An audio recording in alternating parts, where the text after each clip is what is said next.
In sport, we start with football. Back Circle made up for last year's disappointment of losing in the finals of the Guinness Greatest of the Streets national playoffs. This time around, they held their nerve to walk away with the $400,000 first prize and will represent Guyana at the regional contest in St. Vincent and the Grenadines in June. Urged by a vocal band of supporters and in the rain, they inflicted a 4-1 whipping on Plaisance. Assassins of Linden won third place. And in table tennis, Queen's College student Shimar Britton served his way into the record books by becoming the youngest men's champion of the GTTA Independence Meet. Britton, who is 14, defeated Edhino Lewis 4-2 at the Cliff Anderson Sports Hall over the weekend, and afterwards he expressed his joy at such an achievement.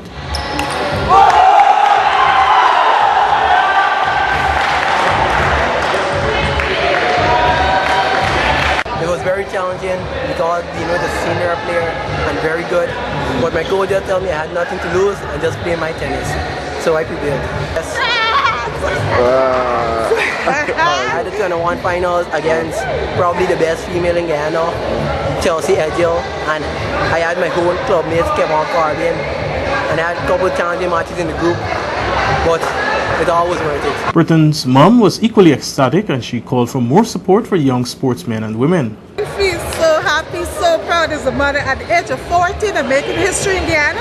That's fantastic. We can't get anything better than that. That's where they need to invest in the youths now, to show them what the youths can do. And for the women, Chelsea Edgel continued her good performances to cop the women's title from talented teenager Priscilla Greaves and Anna Jeong. And in athletics, despite a strong challenge by Kelvin Johnson, Cleveland Ford had enough sprinting power to take the NSC-AAG Independence Half Marathon on Sunday morning. Ford, who is recovering from injury, made it home just 6 seconds ahead of the Trinidad-based Johnson in a battle that had their supporters urging him on to the finish.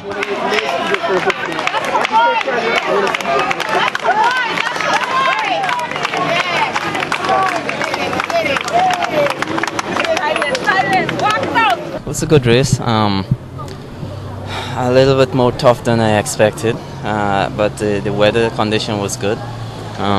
Kelvin ran the way he normally do. He come out and push the pace, and I was hoping that he don't push it too much because I'm trying to run a bit reserve and don't fatigue this injury further. But in the end, that still ended up happening.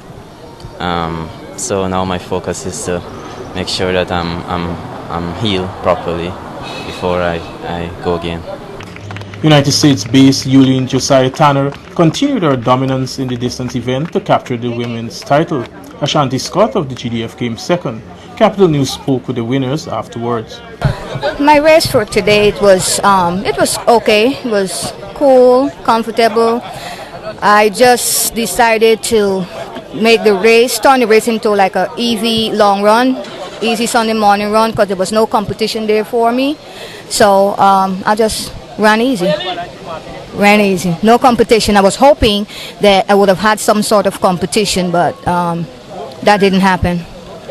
Minister of Sport Dr. Frank Anthony said he was glad to see so many starters and urged the Amateur Athletics Association of Guyana to encourage even greater participation.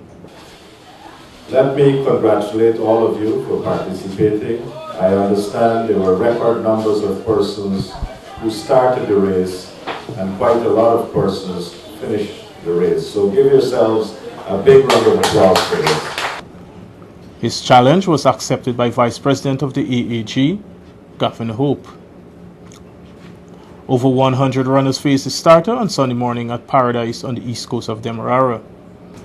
And with that, we've come to the end of our Diamond Mineral Water Sports Roundup. I'm Royal Collins.